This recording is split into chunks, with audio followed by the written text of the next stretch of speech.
Hello and welcome to Hibs Talk. I'm your host as always, Gav. Joining me today is Craig. All right. And Stuart. Hello. Guys, how you getting on? Stuart, starting with yourself. Yeah, not too bad, thanks, mate. Busy week, but starting to see the tier 3 light at the end of the tunnel, so cheers.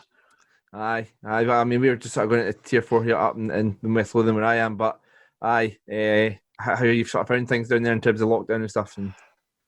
Yeah, it's going to be tough. It's been tough for everyone. I'm based in Thanet, which is apparently one of the worst areas in the country. So wow. I don't think I'll be seeing the outside of civilization probably till about the new year now. So, you know what, just have to hunker down, whinge a little bit, but look after each other and be safe. Yeah. Not Farage country. It is, yeah. He didn't get elected. So we've got Craig McKinlay, who is the dodgy Tory MP who always gets done for diddling his finances. So it's a difficult choice. Dodgy Tory, I refuse to believe it. Craig, how are you getting on?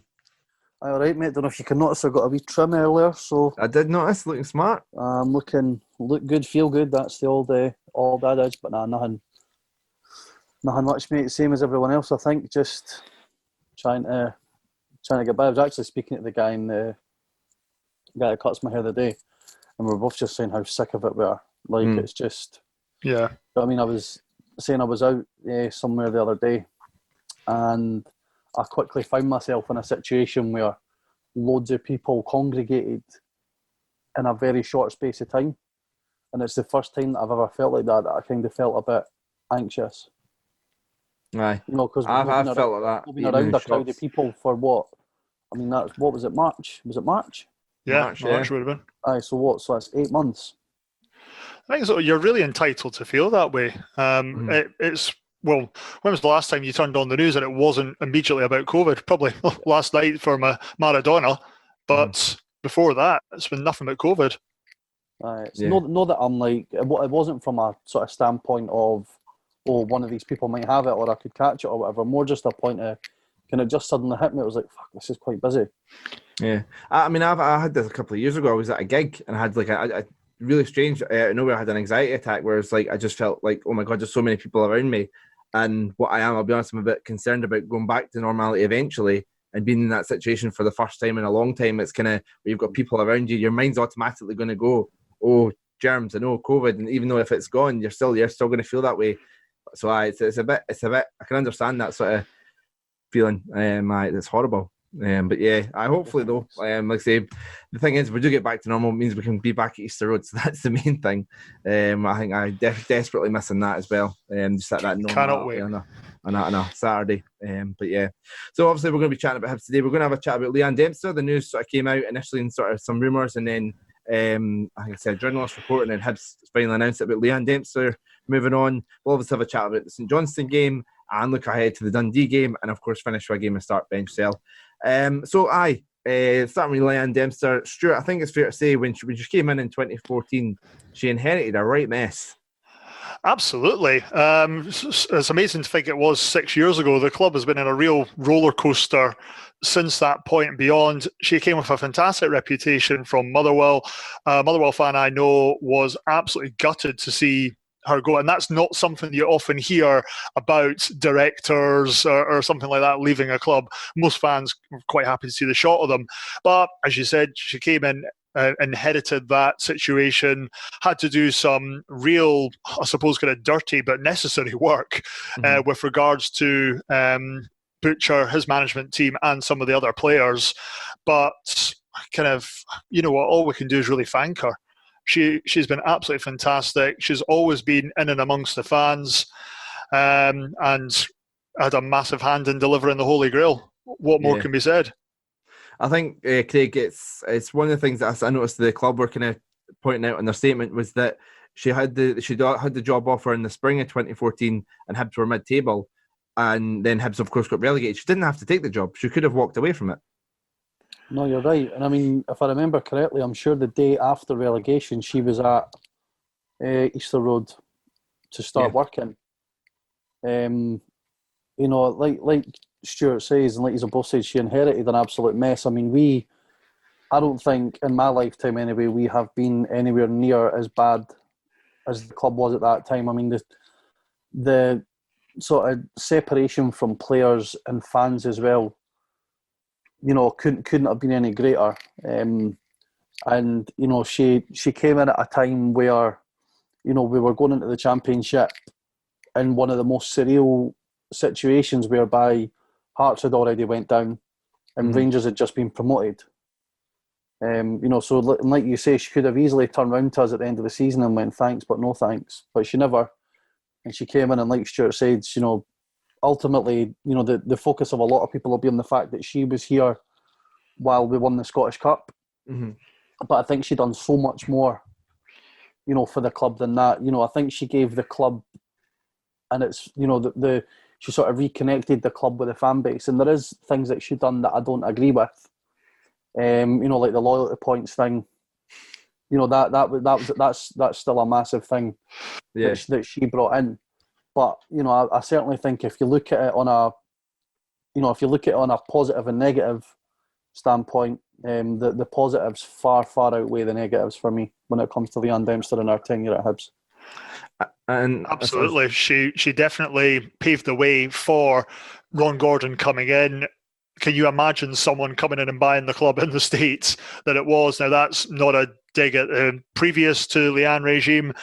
It just seems to be a lot of positivity has been about the club. She's always been involved. She's wanted to engage with supporters, and she's given as good as she's got, really, to be fair. Yeah, and I think that's one thing that looking forward we need to make sure that we try and replicate with a replacement. You know, on a weekly basis at Easter Road, you know, and behind the goals or whatever, Leeann was a very familiar face. You know, she was always open to chatting to supporters. You know, she said that as long as she was at the club, her door was always open. You know, and we need to make sure that whoever it is that's going to replace her continues that, because I think that the fans need something like that. They need to know that there is not sort of that, you know, that buffer, so to speak, but that someone that we can relate to on a match day that also works, you know, at the higher up of the club for the best interest of the club as well. And one of the things, she's been credited with a lot of the sort of recruitment, some of the sort of big names, the overseeing a lot of the recruitment of the club. Obviously, some of the big names are Eddie May initially, Alan Stubbs, Graham Mathey, Neil Lennon, Paul Heckenbottom, and Jack Ross. But I think, Stuart, there's probably a lot of people behind the scenes that are maybe not so much sort of glamorous names or names that we kind of hear, but she's put a real structure in place that's going to make whoever comes in their job a lot easier. Yeah, I think that's absolutely it. And again, it comes back to what a mess she took over. There is easily something that's there already that she can hand over to whoever it is. I don't know if we're going to think, or it's probably too early to start putting names out there of who we'd want or what type of role we're getting. There are rumours online. I don't know if we're wanting to kind of address those. Jump into rumours if you want. Has been mooted online that Ron Gordon's son is coming in to take the role. Nonsense or not, I don't know. Would he know what to expect? Does he know enough? Apparently, he was credited, again, from our kind of group chat, that he had a big hand in the Charlton Battery link-up. He's already part of our kind of scouting network in America. Is he able to come across and do this? But Leeann, 6 years, is it Ron Gordon wanting to get his own people in? It's entirely possible, even though in the statement he seems to be suggesting that he didn't want Leeann to go. Which, why would he say that if it wasn't true? Do you think there's maybe a chance, that, I don't want to speculate too much, Craig, but do you think there's maybe a chance that Leeann was maybe thinking about this a bit sooner, but has maybe held off to help the transition with Ron Gordon coming in? Possibly. I mean, you know, when she took over, you know, she said that she wasn't going to be here forever. You know, when you look at a lot of, you know, big companies, I mean, you look at, you know, companies such as Hibs with circa 10 million turnover, it isn't regular to see a CEO stay for, you know, a long period of time. You know, usually you get that sort of lifespan of around 4 or 5 years for a CEO, and they move on to something else. So it'll be interesting to see who comes in. I know that there's been a lot of talk about Alan Burrows, the Motherwell chief exec. You know, I think, you know, from the outside looking in anyway, he would be a fantastic, you know, someone for us to really go for. But Motherwell's his boyhood club. He went from literally like us, terraces to boardroom. So that might not be something that he would want to do, but no, it'll certainly be interesting to see who takes her place. Did anybody else take the rumours that kind of broke, probably about 3-4 hours ago now, with that little bit of pinch of salt? Because how many times have we heard Leeann Dempster's leaving? She's up there with Mark Boyle for leaving. And then all of a sudden seemed to kind of gather a bit of pace, and then the official kind of tweet and the statement came out. It's kind of taken the knees away from me, and I'm genuinely gutted that she's off. Yeah, I think majority of Hibs fans will be. She's a bit gutted as well. Like we've said, she's done an amazing job with us, and she will definitely be a big miss. And for all the people saying to her, what she goes on to do next, if she goes up, there's you get the ones that bite against her. Well, she was a season ticket holder at Ibrox, blah blah blah. Do you know what? If she wants to go and work for Rangers, then good luck to her. If she wants to go and work for Hearts, good luck to her. As far as I'm concerned, what she done for us merits. She can take any job in the world without any ill will from me anyway. Well, I mean, in terms of like the Rangers thing, I mean, I can't see that happening. I mean, there was something that there was in the statement about, I think it was Ron Gordon had sort of said that she's going on to a new and different challenge. To me, that maybe even outside of football. If it is in football, best luck to her, and if it is at a club like that, then obviously gutted to see them benefiting from her. But I personally can't see it. I think she's sort of said about, Ron had said about she wants to spend more time with her family as well. So I completely understand that and wish her the best in whatever she does next. Absolutely. And just sort of, obviously, it's not like a commander. We don't sort of can't sort of spout out names and stuff. But just briefly on what's sort of next. Obviously, Ron Gordon's son's been mentioned, and like say the two sort of names, I guess, the boy from Motherwell you mentioned as well. Do we need to go towards somebody like Leeann who, knows Scottish football, has worked their way up in Scottish football like she did, or can we maybe afford to go with an outsider now, with Graham Matthew having that sporting director's role and a lot more hands-on? Could we maybe afford to go somebody outside with more outside the box ideas? For the type of role it is, I think outside of Scottish football would actually be a fantastic thing. Some of the things Ron Gordon's doing already aren't within the wheelhouse of Scottish football, and there's been far too often that I'm probably going to compare it to the managerial merry-go-round that we see every season in years gone past. It's possibly the same thing. You don't want someone coming in with the same old tired ideas of, oh yeah, this is what worked at Motherwell, this is what I was going to do next at Kilmarnock. Let's make football more of an experience for the fans, not just the 90 minutes, have your pie and go off again, we'll see you in a couple of weeks. And the director area of that is going to be a massive part of it. Craig? No, I agree. I mean, the CEO needs to, we don't like to admit it, but it's a business. As much as we don't like to say it's a business and we're the customers. And ultimately, the CEO needs to look at it from a business standpoint. Needs to look at every facet of the business and run it as a business.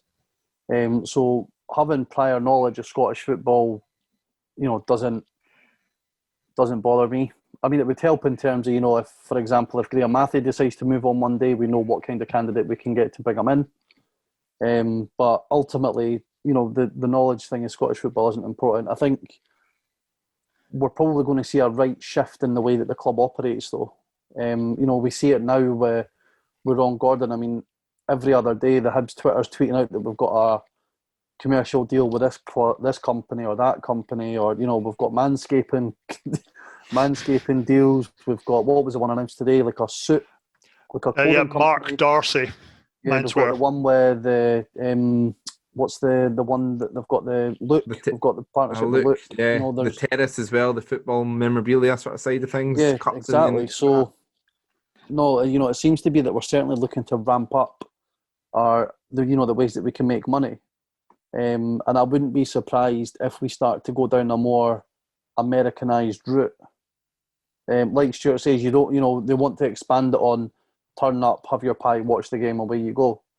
They want to look at it on the overall picture and what the days can be like from an American standpoint, where you go to a game at 12 in the afternoon and you're there until 7, 8 o'clock at night. Make it a full. Didn't you tell my wife that's what I do right now? Well, the football's actually the shortest part of the day out. But no, I think it's we will definitely see ourselves going down a different route moving forward. But to go back to the original point, having the knowledge of Scottish football doesn't bother me at all. I think that has been something that, like, say, the club have been looking at. I think they were sending people, obviously, but pre-COVID down to White Hart Lane, or the new White Hart Lane, to see how that kind of does for a match day experience and kind of take notes whilst they were there and stuff. So I think they are kind of doing stuff like that. So hopefully, like, say, I'll take the 90 minutes now, but yeah, 12 till 8 back at Easter Road would be fantastic. So yeah, obviously, I think just I understand there might be some people, obviously the three of us are quite in agreement that Leeann's done a fantastic job, and it's an absolute gutter that she's left. There might be some people that maybe disagree with that. Let us know if you do, but I think we can all look forward to potentially loyalty points returning sometime soon. Thanks, fuck.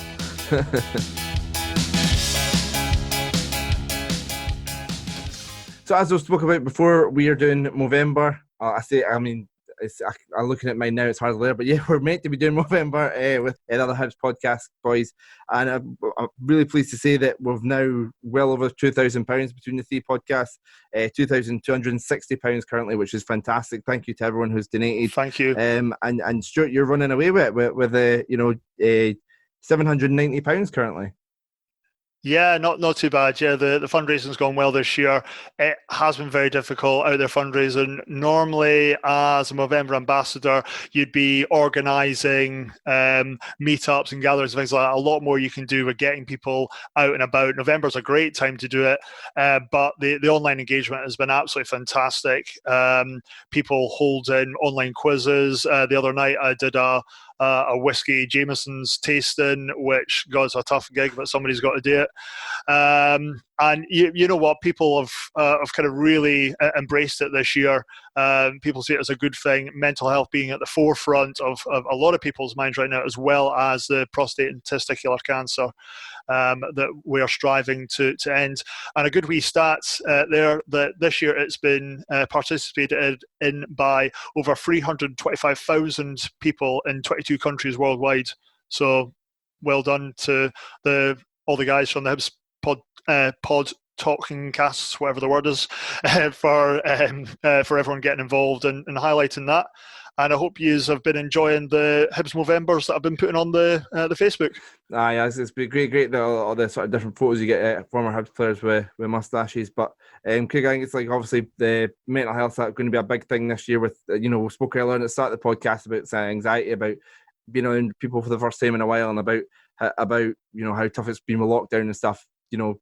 Men's mental health and raising awareness of it and raising money for it. It's just a fantastic cause.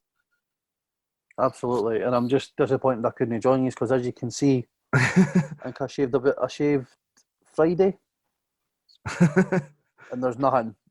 How often do you get ID'd? Not very often, because I've had a tough paper round, as you can see. But no, it is, and like you've just said, Gav, men's mental health, especially now, there's a lot more of a focus on it. With the whole "it's okay not to be okay" sort of stuff that goes on. So no, well done to you boys. You have done a great job. You are looking fantastic. I'd have to plump for Stuart. Stuart is magnificent. Yeah. But no, I think the dark hair cheats me a wee bit. I've got to be fair. I'm really frustrated with how fair mine just came in, because I don't know if you, for anybody that Hibs fans that's seen before the Hearts game, I had my full beard in that video. There was a little video of me talking about Hibs and stuff like that, and I took a screenshot of that and a photo today and a side by side, and it's so less ginger than it was, and it's a lot fairer than it was, and so I'm putting it down to that. That's why it doesn't look as good as it should. But yeah, and Stuart, I think you're saying about the fact that if people donate over £25 tomorrow. Yeah, that's it. Friday morning, which is Friday the 27th, if you're listening to the podcast before then, from 9 o'clock, not before, the Movember partners, L'Oreal, the shampoo and face wash guys, will match your donation of £25 and above. So if you donate 25 quid, they will match you for 25 quid. If you donate 50 quid, they'll still give you 25 quid. They've got a pot of money, and when it's gone, it's gone. But massive company, we all know them, putting their hand in their pockets, so absolute credit to them. as well. So might as well get your money doubled if there's someone you're looking to push, or if somebody wants to donate to the podcast group in general. It all goes to the same pot, guys, and we just want to raise money and raise awareness. Yeah, plus Harry's now beating me, so forget about the same pot thing. Harry's beat me. I want back in second place. So if you're feeling generous, get your money to Gaff and you want to, do the whole Laurel thing, a nice 25 quid would get me back in front of Harry. So aye, and get me further away from Stephen. I think Stephen would be unbearable, Craig, if he was to raise more money than me. Well, he's definitely not going to finish first, which is a recurring theme throughout Stephen's life at the moment. So I think the quiz king. Yeah, aye. So yeah, like I say, anything you can donate, especially tomorrow, if you can, or if you know somebody generous, that'd be great. But if any donations, we really appreciate it. Like I say, £2,260 currently. Let's aim for 2.5, and if we get to that, let's push for it. Let's a final push for 3,000. Why not? Let's aim high. But fantastic. I mean, like the HSL chat that we had. Once we get to one number, push for the next one. Exactly. Yeah. So yeah, let's push for 2.5 grand before in the next couple of days, and then maybe if we can get to that really soon, push for 3,000. It's been a fun, like I say, fair play to the Down the Slope boys suggesting doing it together. Fantastic idea. Glad we could all come together and raise a lot of money for a fantastic cause.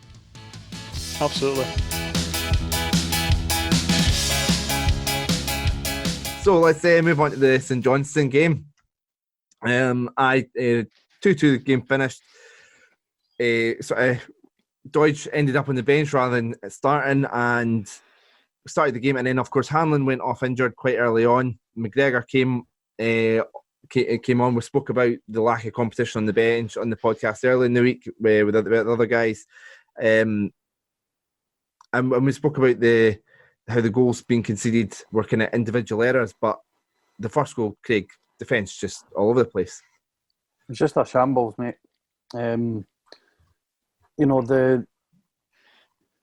think it was Porteous and McGregor that kind of got caught up with each other. Yeah, both went for the same ball, and they're both standing right beside each other. Ball bobbles away, and McCann can take 10 minutes to tap in. I just don't. I mean, at the start of the season, we went however many games not conceding from open play. 7. And we just seem to have totally regressed since then. From a defensive point of view, and I know there was I know that Hibs are putting up their sort of stats every now after every game about, and that Rocky's had the second most amount of shots saved. He saved the second most amount of shots in the league. I would rather my keeper was at the bottom of the list, because then it means that they're not having to make any saves. If he's made the second most amount of saves when there's teams like St Mirren, Hamilton, Livingston, etc., hovering near the bottom of the league, then that tells you there's something seriously wrong with the defence. And that, especially from Porteous's point of view, ever since he got the Scotland call up, he's just his form's just sort of completely nosedived. Is the shape of the team? But I know we sort of changed it to 4-3-3, but is the shape of the team or the personnel in front of the defence affecting the defending, Stuart? Well, we spoke on previous podcasts about the role of Gogic and him sitting off that defence, and we've changed formation. Gogic hasn't been as effective. We seem to revert back. So why are we not playing someone to their massive strengths to be able to help out? I think he was a massive part in that 7 games not conceding in open play. Yeah. Obviously, kind of the COVID false positive kind of rocked that boat a little bit for him. But sorry if I'm jumping ahead. Why was he taken off? That really kind of baffled me, unless he got a knock or had a bit of a niggle or something like that. But it didn't seem to be an issue for him. No idea. I don't get why.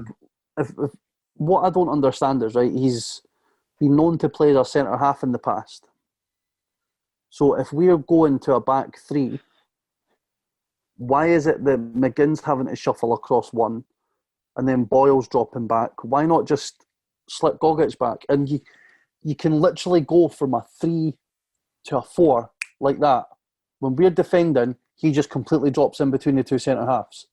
When we're attacking, he just goes out and pushes out, and the two centre halves can be on their own. Or even then, if you've got one of the fullbacks pushing up, he just sits as another buffer.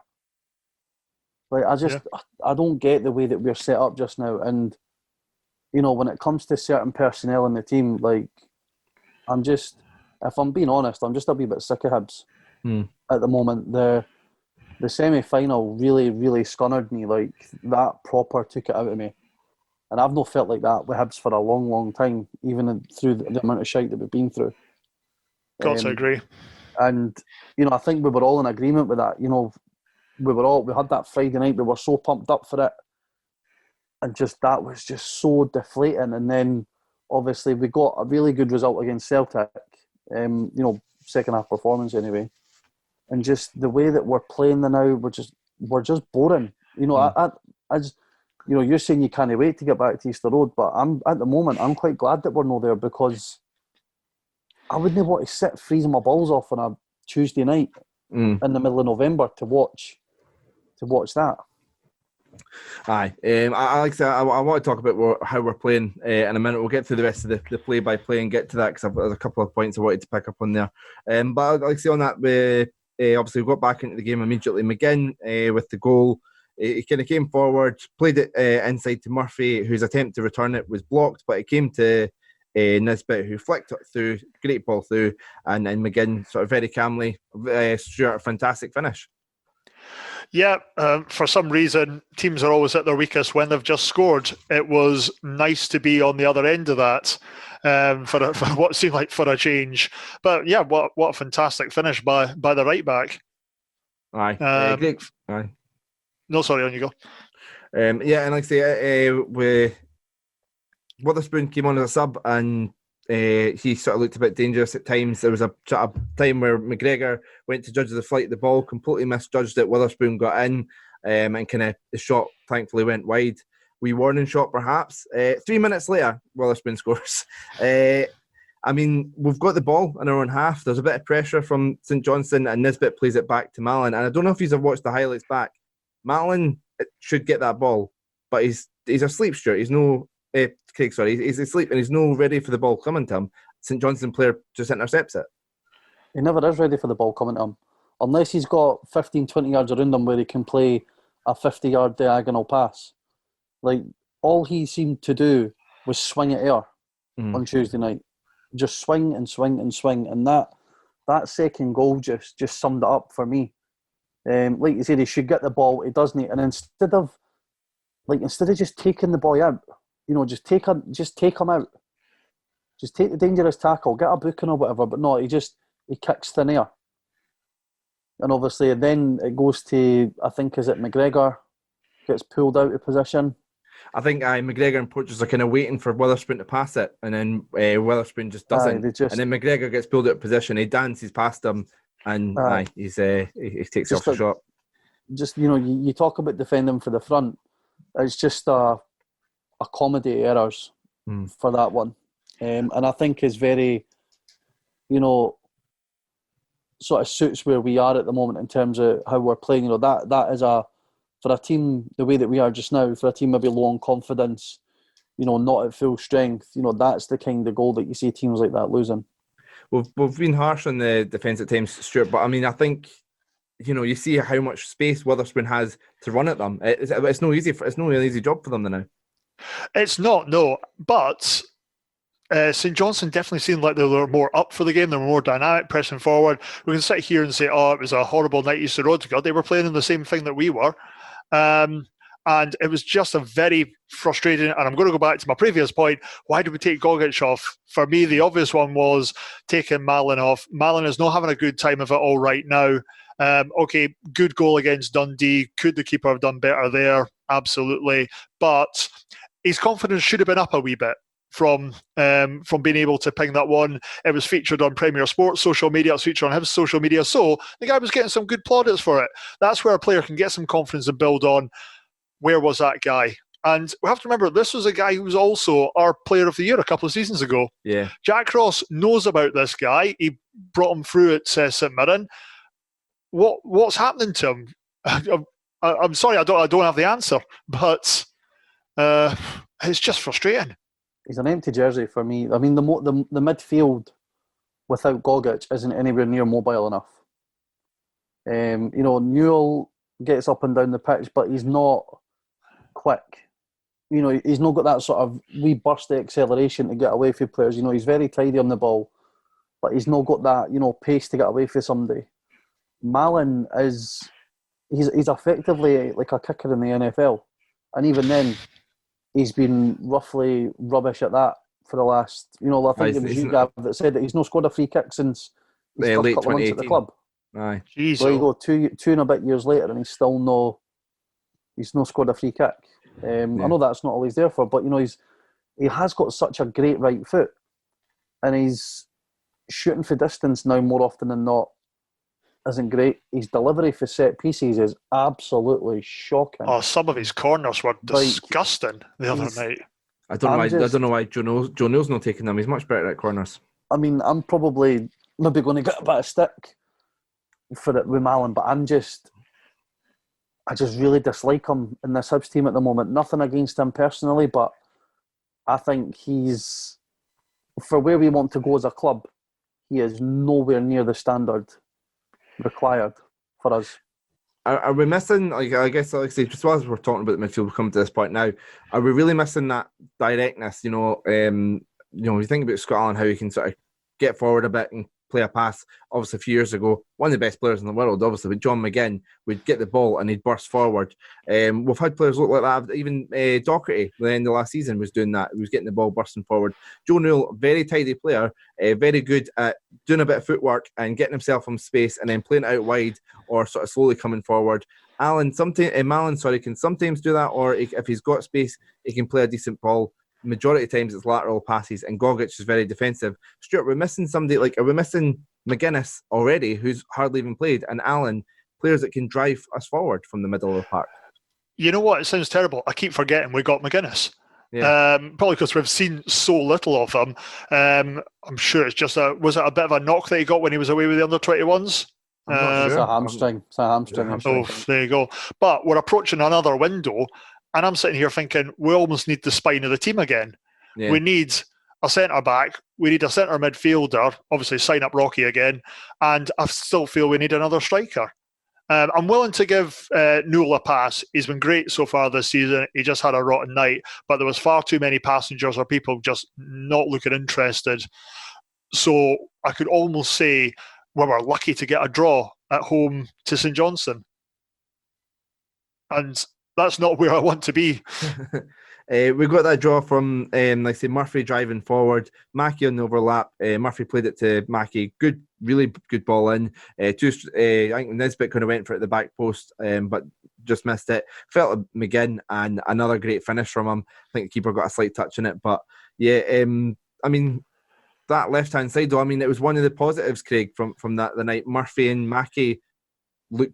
We're talking about how we're lacking this directness in the middle of the park. We've got it down the left-hand side at the moment. Yeah, I've been really impressed with Mackie. I thought against Celtic he was superb. I mean, you know, he was up against one of the trickiest players in the league from a defensive standpoint, in Jeremy Frimpong. Mm-hmm. And Frimpong was largely anonymous. He had no, you know, in terms of what his regular output would be, was nowhere near it. And the understanding that him and Murphy seem to have pretty quickly is definitely encouraging. And also, you need to look at it on the opposite side. You know, you've got your left back, the one who's putting in the cross, and it's your right back, the one who's finishing the move off. Yeah, you know, I mean, so that's definitely a positive. I mean, one of the things I think from McGinn, I think he does he plays like a defensive fullback. You know, compared to Mackie and even Naismith last season, a lot more direct, a lot more attacking. McGinn's a better defender than he is going forward. So, I mean, great to see him sort of scoring goals, but he's no one that's going to be whipping in 10, 15 crosses a game. No. So, I mean, it's great to see him getting forward and getting those goals. Another great performance from Murphy with Boyle off the boil, funnily enough. Are we already starting to over-rely on Murphy the last few games? You know what, though? There's a few of us that have said that it's going to be one of the most important signings we made in that last window. Few of them hit the ground running, obviously, Nisbet and Gogic. Few of them still to kind of get running for us. We're right. But Murphy, we know there's a play in there. We remember that from his time at Motherwell. Keep him fit. and we've got an absolute player on our hands, and we've got him for another year, which is fantastic. Boyle, like you touched on, had a great kind of first 20, 25 minutes. You actually saw him running at people, causing some problems on that type of pitch as well, with the weather. And then second half, anonymous. Again, now, what's Jack Ross telling him not to do? Not sure. It's a strange one now. The way that he's playing is what I would expect from someone whose contract is due to run out. Do you know what I mean? Not from someone who's just signed a new 3-year deal. I don't know if, he'd done an interview before the Hearts game with the BBC when he was saying about how, effectively he wants to go to a higher level than Hibs, play at a bigger, higher level, play for a bigger club or whatever. I don't know if he's maybe just one that's believed his hype. Have we maybe hyped him up a wee bit too much? Because his performances of late haven't been, have been nowhere near justifying the new contract that he got. And I'm assuming that based on his importance to the team at the time, he'll be one of our highest earners now as well. No doubt. I think he's very much a confidence player, and that confidence just doesn't seem to be there just now. Obviously, the last couple of games we've seen us with Deutsch injured go to that 4-3-3. And we kind of touched on this, I think, on Twitter with somebody. But Craig, do we need to a run of games with Boyle and Murphy getting that freedom to be a bit more attacking and not dropping back to help their fullbacks as much? Does Boyle need that in order to get a run sort of more attacking back to basics almost? I would say so, but I also think he needs to have a bit more. I would rather see the winger run at a fullback and fail 9 times out of 10, but get it right once, than take them on twice and get it wrong both times and be safe. A winger is someone that's meant to excite. Your wingers are the exciting players. They're the ones that get down the byline. Throw a wee step over, take the fullback on, get in and get the ball in the box. He's not been doing anything like that recently. Maybe has he been stifled by Jack Ross and told to come back a bit more? We don't know, but there's definitely something up with him, and I hope we need to get it sorted, and we need to get it sorted soon. And finishing up with the game with the defending. What's happened to the defending? You spoke about earlier on, Craig, about how well we're doing earlier on. Stuart, is it just as simple as bringing in a bit of competition at centre back in January, or does more need to be done in order to improve? Hanlon apparently out potentially for a few games now, so McGregor's probably going to have a run in the team. Well, that's not what I wanted to hear. I must have missed that. Yeah, we definitely need some competition. There has been some complacency coming in, maybe, but that team is still there and drilled. And a lot of what we've been experiencing, it's not bad management, it's not wrong tactics or set out or anything like that. It's individual errors. So are these players switching off? I just kind of don't know for it, but they just need to sharpen up and we need to get some competition in. I thought as well, like the last 3 games we've had. So Dundee, we had McGregor and Hanlon, and then we went back to Porteous and Hanlon, and then on Tuesday we had McGregor and Porteous. So the last 3 games there's been rotation at centre half. I know that's due to internationals and injuries and stuff, but your defence is one of the most important parts of the team. That has to be settled, and it doesn't fill me with too much. Porteous was struggling playing on the right hand side, his stronger side, so I'm not really looking forward to seeing him playing on the left hand side with, albeit McGregor, who's still capable of doing a job at this level, but is not going to be someone you want to rely on week in, week out. And I know you mentioned about sort of rotation, being a bit too much rotation. Is it too much of a risk to play a 20, 21-year-old and an 18-year-old at centre-back, moving Doig to centre-back? Mackie seems to have the left-back jersey. Doig had done well. Is it too dangerous to put 2 young laddies in at the back if Hanlon is out for a few games? God, can you imagine having 3 of your defenders all under the age of 22? Too much of a risk for me. I'd much rather have McGregor there. He did look a bit sluggish the other night. Not saying he looked out of shape, but match fitness, match sharpness, He's still there. He can still do a job for us, but I just don't think we should be relying on him as much as we probably are going to have to do. Yeah, and I guess that sort of leads us on to the Dundee game. We're going to probably have to rely on him and Porteous sort of starting. Is it as simple as repeat last week, Craig? The last 25 minutes, hopefully know the period after half time where they came into the game. They had I'm sure they got beat at the weekend off Alloa, maybe 2-0. Not checked. I don't follow Diddy League. I think you're right, yeah. I'm sure they got beat at the weekend. And they're in a bit of a crisis at the moment. They've shipped 6 to Hearts, 4 to us, beaten off Alloa as well. I'm sure somebody will correct me if I'm wrong. So no, we should be putting away Dundee with no hassles at all at the weekend. But when do we ever get no hassles at all when it comes to Hibs? Stuart, Craig mentioned the Dundee's sort of recent form and issues they've been having. What did you learn about them from the game last week? That we thought it was kind of job done in the first half. We put in a good first half performance. I know we're only up 1-0 at half time, but easily could have had another kind of 2 or 3 on top of that. We took them a bit too lightly. They came back into the game. Sounds bad, it's going to come back and bite me on the arse, but I'm genuinely not worried. They've got nothing that's really going to fret us. We've got that step above. I reckon we could even put in a couple of the fringe guys, even though it would kind of give us a quarter-final game in the League Cup. It was Ayr that beat them. Ayr beat them 2-0. It's not Alloa. It was Ayr. So just on the Hibs side of things, Craig, Stuart's mentioned a potential couple of fringe players and stuff. What changes would you like to see and how in terms of personnel and setup and things like that? I want to see Gullen get a game. I want to see Gullen get a full 90. See what he can really do. I'd like to see Dre Wright given another opportunity as well. I think he needs to. I would like to see Nisbet rested. Give Nisbet a rest. Maybe like to see Stephen Bradley in there. See what he's about. He can't be any worse than Mallan anyway. So would you drop Boyle and put Dre Wright there? Aye. Yeah. I think Boyle needs time out. Nisbet, I would like to see just given a rest. Given what he's went through personally in the last couple of weeks. And his football's been his sort of, he's escaped from that. But I would like to see him rested. Just maybe even just give himself some time just to get his thoughts together, etc. So yeah, Gullen, Wright, possibly Bradley. As long as Barnes' name goals, I'm all right with that.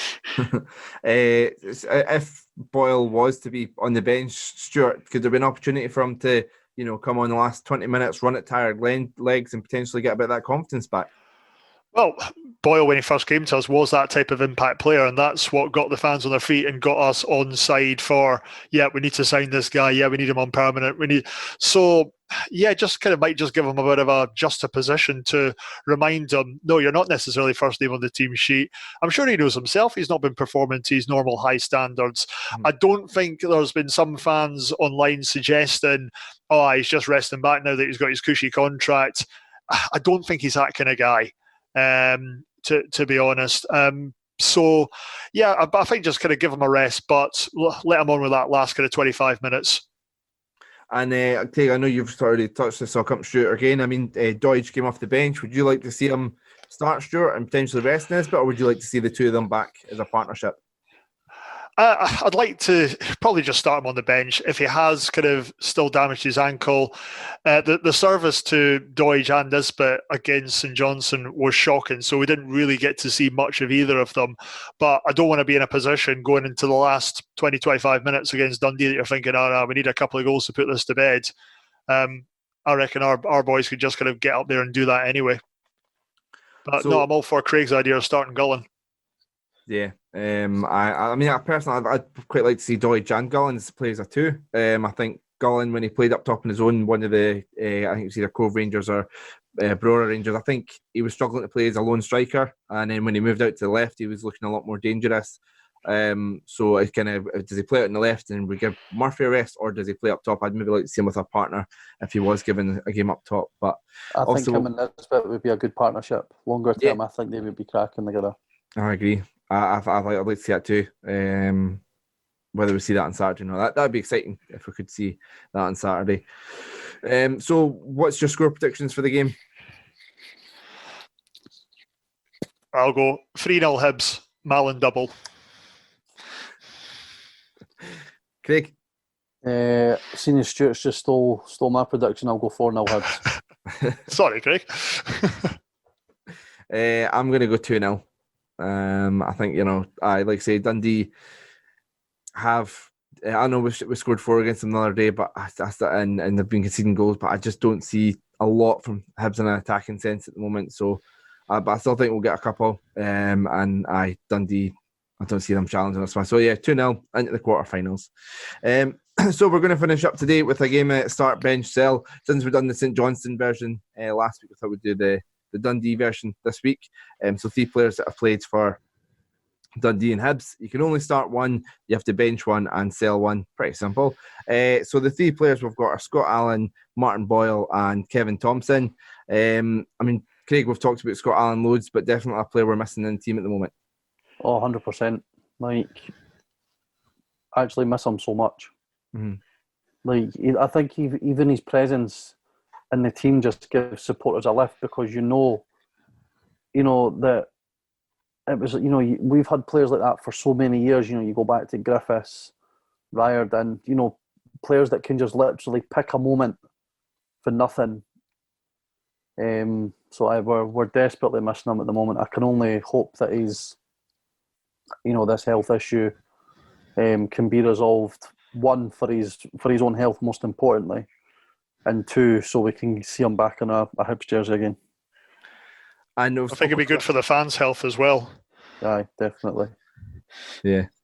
We've spoken quite a bit already in this podcast about Martin Boyle in his recent form, but looking over the last few years, Stuart, Martin Boyle, he's scored some screamers, he's scored some tap-ins, he's went on some amazing runs. He's kind of done a bit of everything over the years. Yeah, that's it. Ones that immediately come to mind, the double against Hearts. Absolutely fantastic. The goal he scored against Livingston. Volley. Yes, absolutely. Sadly, I wasn't at that game. I was just watching at home, and I shouted that loud. Next door neighbour's dog was barking for about half an hour. That is an absolute screamer, that was. There is a player in there. He's still lightning quick, even with his kind of injury issues he's had. He's one of these guys that gets the fans up off their feet in the stands. And that's kind of what you want. Again, it's what I want my club associated with. Yeah. We have had a bit of kind of hoof football, which is normally seen on the other side of the city recently. But is it because we've been missing guys like Scott Allan that can just pick that pass that if it was a Champions League night, they'd be talking about, the vision of that kind of pass, things like that. That's what Scott Allan can bring, and Martin Boyle is just an exciting player. And Kevin Thompson, Craig, he's had 3 spells at the club. Second one, probably not as memorable as he'd like it to be, but obviously the third one played a big part in the turnaround at Tynecastle. Unlucky to sort of miss out in the matchday squad in the final, and obviously a fantastic player when he first came through as well. No, he was. I was lucky to be, that sort of period when Thompson, Brown, Whittaker, Fletcher, O'Connor, Riordan, etc. were all breaking in. I was 12, 13, going and seeing Hibs home and away every single week. So it was a real, as someone who was playing football at that time as well, it was amazing to be able to watch players like that and, go out and try and replicate it myself on a Sunday. And Thompson's one that, you'll get, he still has his detractors, obviously, because of the whole Rangers thing. Given how manipulative Keith Jackson can be, I don't believe for a second that Thompson worded that the way that Jackson printed it. No way. But, the Rangers connection for him is enough to, turn people off him. As far as I'm concerned, he still has season tickets. Mm-hmm. His laddies are Hibs fans. He brings them to Easter Road whenever he can, obviously before, despite being a coach at Rangers. And I think he's definitely, he was club captain. He still made us a good $2 million in transfer fees as well. Yeah. Helped go towards East Mains, and like you said, he was a catalyst in that game at Tynecastle coming on for McGeoch, and also the replay at Easter Road as well. I guess this is a question to both of you, but what do you make of the folk that say that if it wasn't for injuries, he would have been the best out of the bunch, that everyone that came through? I know some people say Fletcher as well and also had some injuries, but the people say if it wasn't for injuries, Kevin Thompson would have been twice the player, Scott Brown and things like that. Technically Thompson was excellent. Him and Brown dovetailed really well. I mean, you had Brown, who was just a complete headless chicken in a good sense, and that he just ran everywhere. He just ran and ran and ran, and he seemed to have the energy of the Duracell bunny. Whereas Thompson was a bit more reserved. Him, I think he really came into his own when Boozy came in. When it was Thompson, Brown, and Boozy in the midfield. I mean, they were sensational, those three together. they had a good partnership with Mikey Stuart as well, which they did. And I think it's difficult to say who was the best one. I mean, for me, Viardon will always be my favourite. But, all of them bar, they've all played at the highest level. Whittaker and Thompson in a UEFA Cup final in the Champions League, Thompson in the Champions League, Fletcher in the Premier League, O'Connor in the Premier League, Viardon, internationally, they all ended up playing for Scotland. Mm-hmm. You can't take that away from any of them, but that's another argument to have. Who was the best of them? We'll hold that for International Week. That's a good one. Not a mental note. Not to study the legacy of Thompson. I think the thing that always missed him out for me was he was away before the League Cup win of 2007. Scott Brown was there again. Is that part of the romance of the kind of the sign off, then the big transfer over to Celtic that he had? That he delivered us a bit of silverware, probably the first bit of silverware that you boys saw for the club. And it was always a bit of a shame that Thompson was a part of that. But you touched on it, Craig. Guys played in a UEFA Cup final. How many caps for Scotland? And if it wasn't for those injuries, he probably would have got a better run in the English top flight. Mm-hmm. I've actually spoken to Kevin Thompson before when I done the Monday Night Football stuff, and we interviewed him. And for what I've heard as well, this plays out. It was actually Brown that wanted to go. Mm-hmm. Brown was the one that put the transfer request in, not Thompson. And originally Thompson was meant to be going to Celtic and Brown was meant to be going to Rangers. I think it's with Scott Brown. I think you're right, Stuart. The fact that he stayed and won the League Cup, holds him in a higher set of esteem. But I also think it's because it wasn't Rangers, and there's a large element of the Hibs support that if you told them, you have to pick one, who would it be? Would pick Celtic over Rangers. I think that comes into it as well. Absolutely. And what do you make of the myth that, I don't know if it's a myth or rumour, but obviously when a club wins a trophy, their captain goes up and lifts it. But when we won the League Cup, it was Jones with one hand and Scott Brown with the other hand on the trophy that lifted at the same time. And there's sort of rumours or myths, whatever, that it was Collins that told Brown to go do that. It's kind of like a fuck you to Kevin Thompson for leaving in January. I didn't like it when it happened. I didn't like that because it should be the captain that. Do you believe it to be true? I've never heard that one before. I've got to be honest. I could see it being true, but I don't think Brown would do that because him and Thompson are best mates. Best mates. You've seen it happen in the past where, say, like club captain's injured, so temporary captain goes up and lifted. I'm not suggesting John Terry get changed into your full kit. But yeah, it was a bit of a peculiar one because he wasn't man of the match. If he'd scored a hat-trick that day or something like that you could see, sharing the glory. If anything, it should have been Louis that was lifting it with him because he was phenomenal that day in midfield. Yeah. Actually, that was 13 years ago and Lewis Stevenson was man of the match in a cup final. Tell you what, though, if you actually really think about it, Kevin Thompson could have been a double winner at Hibs as well. Mm-hmm. Yeah. Aye. very close to in another world would have been. That's it. Man in the High Castle stuff. That's a great show, by the way. Just finished watching it. Yeah, it's brilliant. Yeah. Apart from the last episode. Right. Well, just change the name as Welcome to Reich Talk. Featuring Overgooping through their Wilson. That's a great program. Who, like I said, the thing start bench sell. Who's starting, who's benching, and who you selling? Stuart, start with yourself. Oh, thank you. Just for the romantic waltz down memory lane, I am starting Thompson, benching Allen, and sorry, Martin, Jurovsky. Craig? I think from I'd probably start Allen because he's more exciting.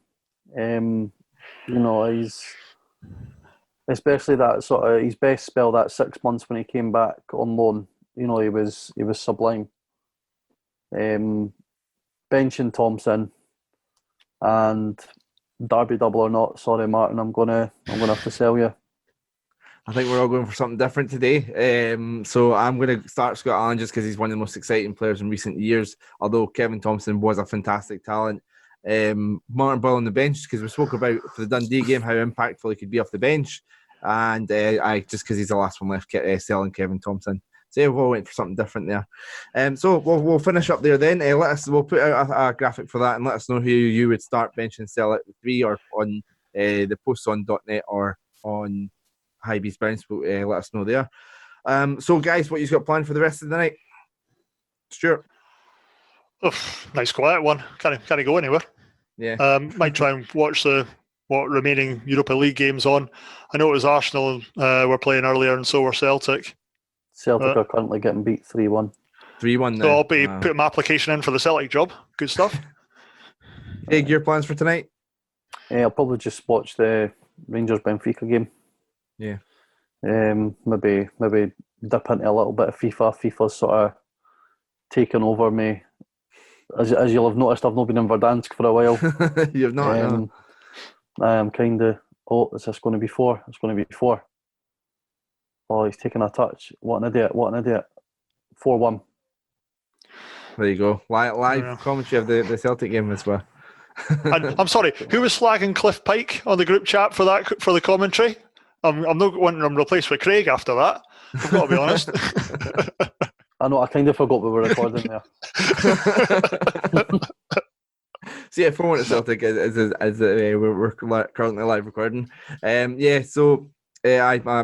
think I'll probably get the couple of games on as well. Still actually my dinner, record edit the podcast while having a game on the second screen, and then I upload it and then go to my bed because I'm working the next 4 days. So back to work on weekends, which is fun. Not nice. So so let us know your thoughts on what the scores will be for the Dundee game. Enjoy the rest of the week. Enjoy the game, and thanks for listening. Cheers. Cheers. Thank you.